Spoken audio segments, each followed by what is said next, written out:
Hello everyone, আশা করছি তোমরা সবাই খুব ভালো আছো। আমিও মোটামুটি ভালো আছি। আমার শাশুড়ি মা চলে গিয়েছে, তো যাই হোক আবার আসবে কয়েকদিন পরে, কারণ একটা টেস্ট বাকি আছে। যেহেতু ঈদের ছুটি পড়ে গিয়েছে, ওদিকে বাড়িতেও যেতে হবে। ডাক্তার ওষুধ দিয়ে দিয়েছে, ওষুধটা খাচ্ছে। কিছু টেস্ট করানো হয়েছে, আর একটা টেস্ট আছে যেটা 3টা জায়গা ছাড়া হয় না, 3টা হসপিটালে। তো সেটার ডেট পেতে একটু লেট হচ্ছে, এই কারণে আবার আসবে, তারপরে সব টেস্ট সহ আবার ডাক্তারকে দেখাবে।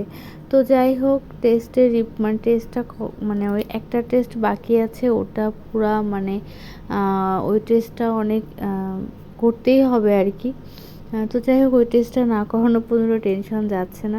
মামুনি, আমার দেবর, ওরা সবাই চলে গিয়েছে, বাসাটা ফাঁকা হয়ে গিয়েছে। তো তারপরে আমি একটু খিচুড়ি আর একটু ইলিশ মাছ ভাজা করেছি। আর মামুনিরা সকালে গিয়েছে, খাবার দাবার খেয়ে গিয়েছে আর কি।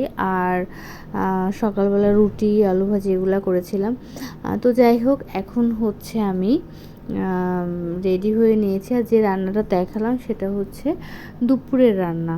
দুপুরে তোমাদের দাদাভাই খেয়ে অফিসে চলে গিয়েছে, ঝটপট করে যা পেরেছি তাই করেছি। তবে খিচুড়িটা আর ইলিশ মাছ ভাজাটা ভীষণ টেস্ট হয়েছিল। তো তারপরে দেখো, আমি রেডি হয়ে নিয়েছি, একটু সাজুগুজু করে নিয়েছি, ওয়েট করছি তোমাদের দাদাভাই কবে আসবে। আর আরেকটা বিষয় হচ্ছে, আমি দেখছো একটু পিছনের ব্যাকগ্রাউন্ড একটু চেঞ্জ, নতুন খাট এসেছে, এটা তোমাদেরকে পরে ভিডিও করে দেখাবো।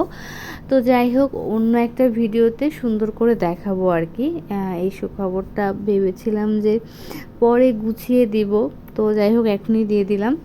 আর এই যে রেডি হয়ে নিয়েছে, এখন যাচ্ছি একটা জন্মদিনের পার্টিতে, আমার ননদের মেয়ের জন্মদিন। তো যাই হোক, আমাদের একটু লেট হয়েই গেল আর কি। আর ওর জন্য একটা গিফট নিয়ে নিয়েছি। প্রত্যেকবার ওর জন্মদিনে ড্রেসই দেওয়া হয়, তো এবার ভাবলাম না, ড্রেস না, সুন্দর একটা ডল কিনে দেওয়া হয়েছে।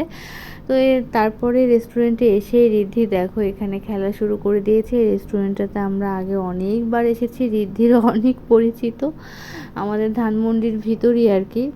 তো যাই হোক, এখানে একটু খেলা করছে। তো আমার ননদ আমাকে ফোন করেছিল, কিন্তু আমি তাড়াতাড়ি আসতে পারিনি, একটাই কারণ, তোমাদের দাদা ভাইয়ের আজকে অফিস ছিল, তো ওর আসতে লেট হয়েছে, সেই কারণে আমিও ওয়েট করছিলাম। তো আমি ভাবছিলাম তোমাদের দাদাভাইকে ছাড়া আসবো না, এই কারণেই আসলে আমরা সব থেকে লাস্টে এসেছি। তো কেকটা কাটা হয়ে গিয়েছে, তো এই কারণে সবাই একটু মন খারাপ করছিল, আমরা আসিনি, আমাদের এত লেট হয়েছে। তো বললাম ব্যাপার না, নিজেদের মানুষ, এটা কোনো সমস্যা না। তো দেখো এখানে খুব সুন্দর করে সাজিয়েছে, এখনও অনেক গেস্ট আছে যারা খাওয়া দাওয়া করছে, অনেকে খাওয়া দাওয়া করে বেরিয়ে গিয়েছে। এটা হচ্ছে আমার ননদ। তো যাই হোক, এখন আমরাও খাবার দাবার খেয়ে নিব।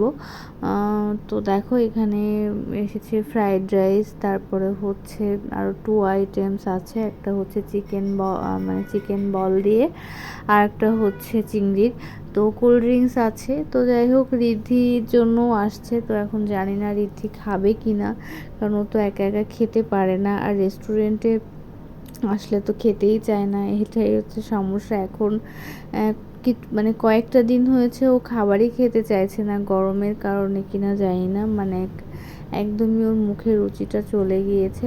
তো যাই হোক, এখন খাবার দাবার খেয়ে নিব। খাবারগুলা এই রেস্টুরেন্টের খাবার আমি অনেক খেয়েছি, তো খাবারটা মানে অ্যাজ ইউজুয়াল একই রকমই হয় এবং ভালো টেস্টি, ভালোই লাগে আর কি। তো যাই হোক, এখন এই যে 3জনেরই খাবার এসেছে, আমরা বসে বসে খাবো। আর আমার ননদ এখনও খায়নি, তো বললাম যে যেহেতু গেস্ট এসেছে, গেস্টগুলো এখনও আছে, তারা না গেলে তো লাস্টে তারাই বসবে, আমাদেরকে বারবার বলছিল খেয়ে নাও। তো যাই হোক, এই যে এখন আমি খাচ্ছি, আমার বাসার একদমই কাছে। আমরা রিকশায় করে এসেছি আজকে, বাইকটা তোমাদের দাদাভাই আনেনি, তো রিকশায় আসতে বেশ ভালোই লেগেছে, এই আর কি। তো দেখো আমার মেয়ে একা একা বসে খাওয়ার ট্রাই করছিল, একটু খেয়ে আর খায়নি, পরে সেটা আমি পার্সেল নিয়ে এসেছি, কারণ খাবারটা ওয়েস্ট হবে, ওখান থেকেই প্যাক করে দিয়েছিল। আর এখানে দেখো আমার ননদের মেয়ে, তারপরে রিদ্ধি, ওরা দুজনকে ভীষণ ভালোবাসে, এখানে ওরা অনেক মজা করছে। এখন আমরা বাসায় চলে যাব, এই আর কি, কিছু ছবি টবিও তুলেছি, সেগুলা মানে লাস্টের দিকে এসে তুলেছি। তো যাই হোক, আজকের ভিডিওটা এই পর্যন্ত। তোমরা সবাই ভালো থেকো, সুস্থ থেকো।